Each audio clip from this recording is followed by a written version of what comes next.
First book of Samuel, chapter 10.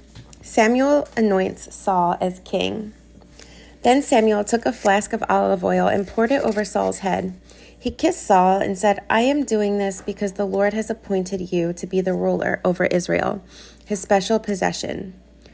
When you leave me today, you will see two men beside Rachel's tomb at Zelzah on the border of Benjamin. They will tell you that the donkeys have been found and that your father has stopped worrying about them and is now worried about you. He is asking, 'Have you seen my son?'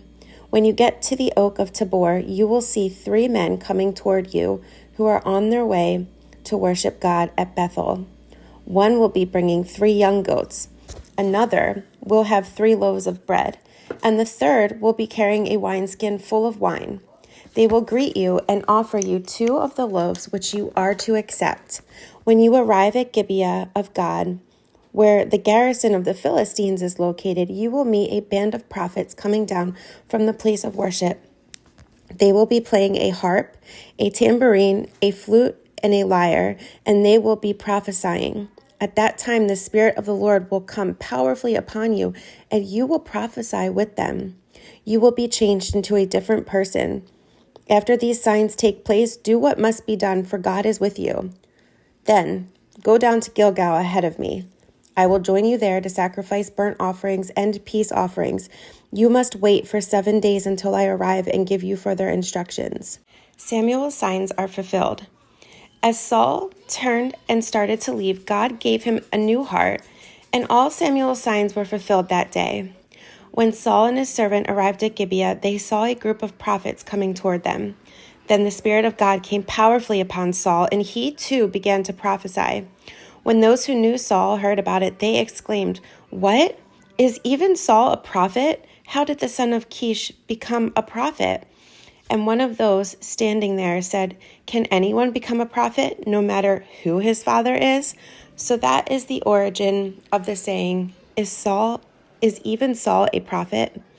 When Saul had finished prophesying, he went up to the place of worship. "Where have you been?" Saul's uncle asked him and his servant. "We were looking for the donkeys," Saul replied, "but we couldn't find them, so we went to Samuel to ask him where they were." "Oh, and what did he say?" his uncle asked. "He told us that the donkeys had already been found," Saul replied. But Saul didn't tell his uncle what Samuel said about the kingdom. Saul is acclaimed king. Later, Samuel called all the people of Israel to meet before the Lord at Mizpah. And he said, "This is what the Lord, the God of Israel, has declared.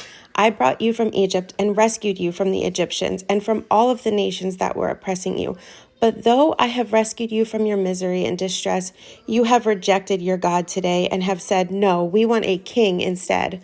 Now, therefore, present yourselves before the Lord by tribes and clans." So Samuel brought all the tribes of Israel before the Lord, and the tribe of Benjamin was chosen by lot. Then he brought each family of the tribe of Benjamin before the Lord, and the family of the Matrites was chosen. And finally, Saul, son of Kish, was chosen from among them. But when they looked for him, he had disappeared. So they asked the Lord, "Where is he?" And the Lord replied, "He is hiding among the baggage." So they found him and brought him out, and he stood head and shoulders above anyone else. Then Samuel said to all the people, "This is the man the Lord has chosen as your king. No one in all Israel is like him."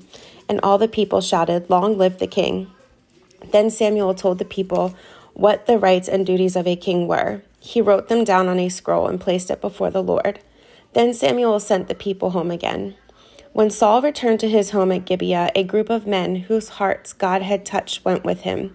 But there were some scoundrels who complained, "How can this man save us?" And they scorned him and refused to bring him gifts. But Saul ignored them. Nahash, king of the Ammonites, had been grievously oppressing the people of Gad and Reuben who lived east of the Jordan River. He gouged out the right eye of each of the Israelites living there, and he didn't allow anyone to come and rescue them. In fact, of all the Israelites east of the Jordan, there wasn't a single one whose right eye Nahash had not gouged out. But there were 7,000 men who had escaped from the Ammonites, and they had settled in Jabesh Gilead.